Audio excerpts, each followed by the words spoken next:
A passagem de hoje é Marcos 3, versículos 13 a 19. Vamos ler juntos. E subiu ao monte e chamou para si os que ele quis, e vieram a ele. E nomeou 12 para que estivessem com ele, e os mandasse a pregar e para que tivessem o poder de curar as enfermidades e expulsar os demônios.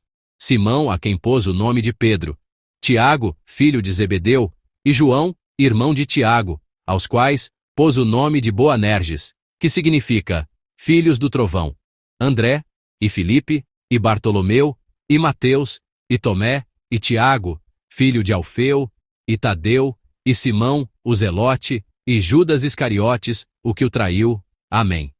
Compartilharei a palavra de Deus sob o título Chamando os que ele quis. A passagem de hoje é a cena em que Jesus chama seus discípulos. Jesus chamou 12 homens que viviam vidas diversas e os estabeleceu como seus discípulos. O número 12 tem um significado simbólico muito grande para o povo de Israel.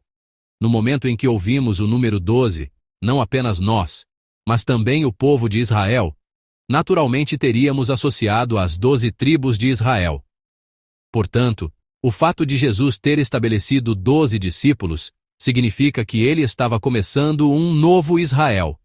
As tribos, que levam os nomes dos 12 filhos de Jacó, simbolizam a eleição de Deus e estão conectadas à aliança de Deus para abençoar toda a humanidade através delas. Esta primeira tentativa não foi um fracasso completo, mas não funcionou adequadamente. Isso significa que não cumpriu as expectativas de Deus. As 10 tribos do Reino do Norte de Israel já haviam se misturado indiscriminadamente com os gentios há muito tempo, e o Reino do Sul de Judá também não permaneceu muito fiel. No entanto, dentre o povo remanescente, o Messias veio através da tribo de Judá, e dentre esse povo remanescente, 12 discípulos foram estabelecidos. Embora a maior parte tenha sido cortada, um novo projeto de aliança está sendo reativado a partir do tronco que restou. A obra de Deus para salvar as pessoas, de alguma forma, está recomeçando através das 12 novas pessoas que foram estabelecidas. Dentro desta história do chamado dos discípulos, vamos examinar juntos que tipo de pessoas são os discípulos. Primeiro, os discípulos são aqueles que Deus chamou. Isso parece óbvio, mas, por ser óbvio, é extremamente importante. Vamos ler juntos o versículo 13. E subiu ao monte e chamou para si os que ele quis, e vieram a ele. Amém. O versículo 13 registra que Jesus subiu ao monte e chamou os que ele quis. O critério para o chamado é claramente revelado aqui. O critério de Jesus para chamar seus discípulos é o seu próprio querer.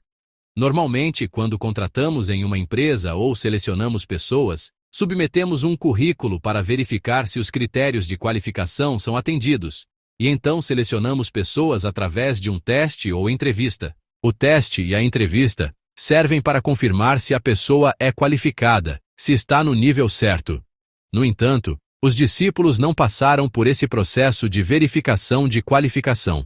É extremamente importante o fato de que os discípulos não foram escolhidos por terem cumprido alguma qualificação, mas foram chamados pelo querer de Jesus.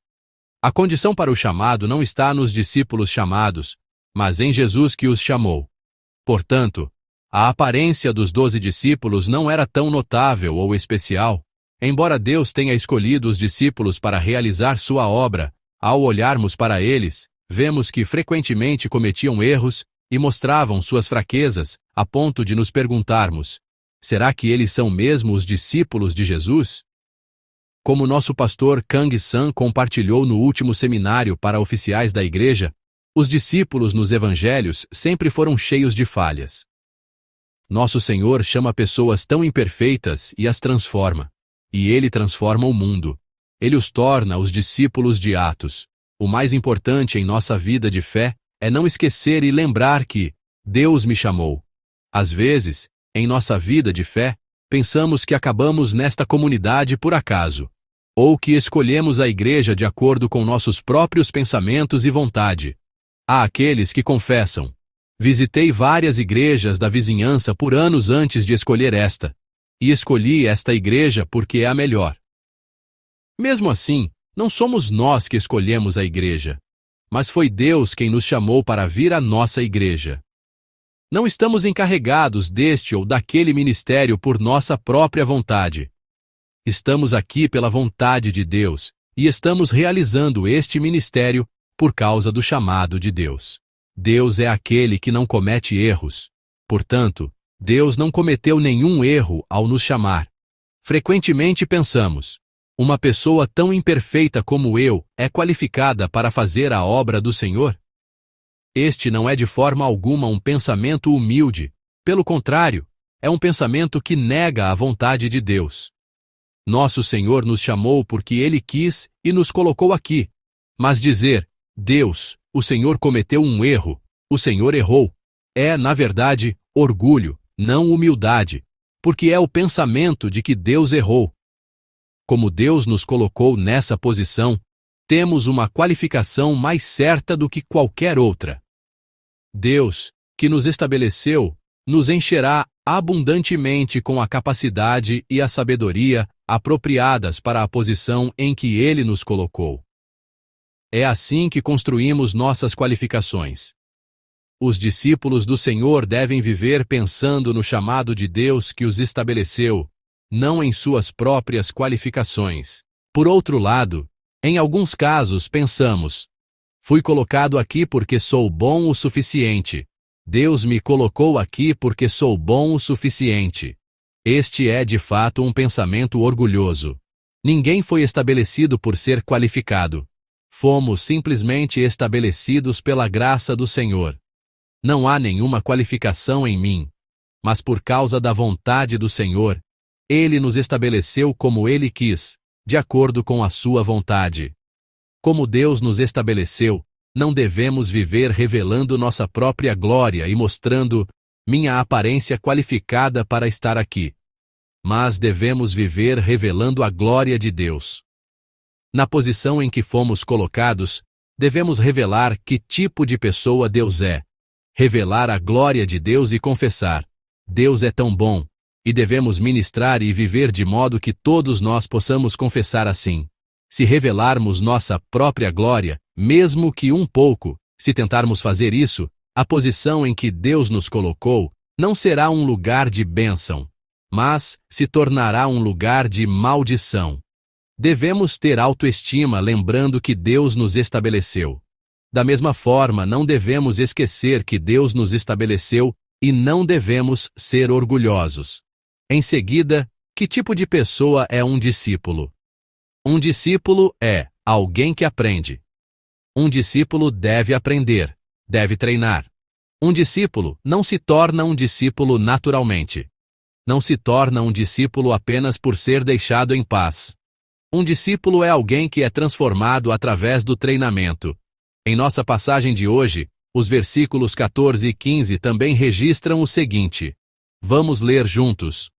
E nomeou 12 para que estivessem com ele, e os mandasse a pregar, e para que tivessem o poder de curar as enfermidades, e expulsar os demônios.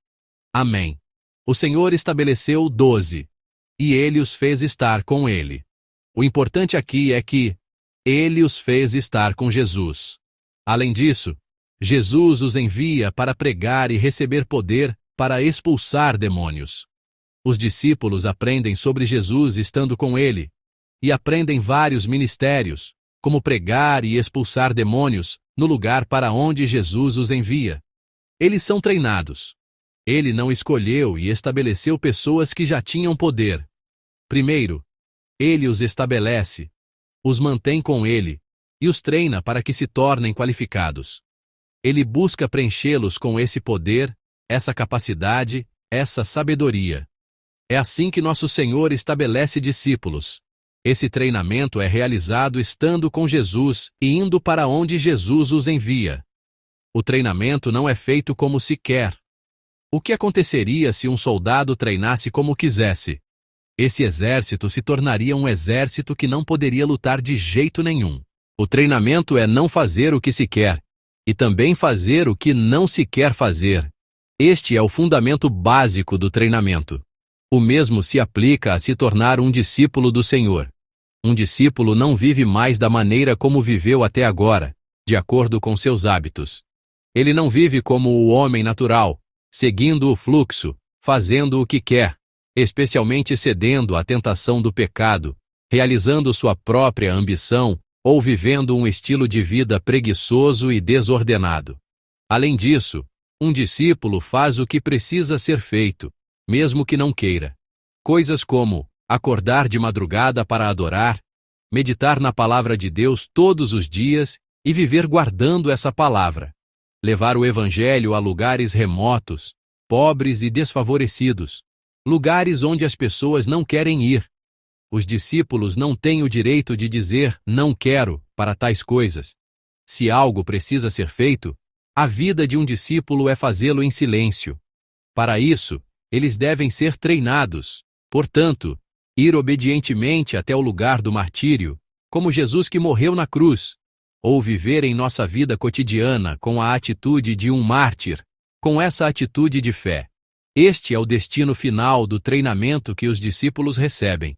Um discípulo não é alguém que vive permanecendo em si mesmo, mas alguém que vive se transformando para se assemelhar a Jesus.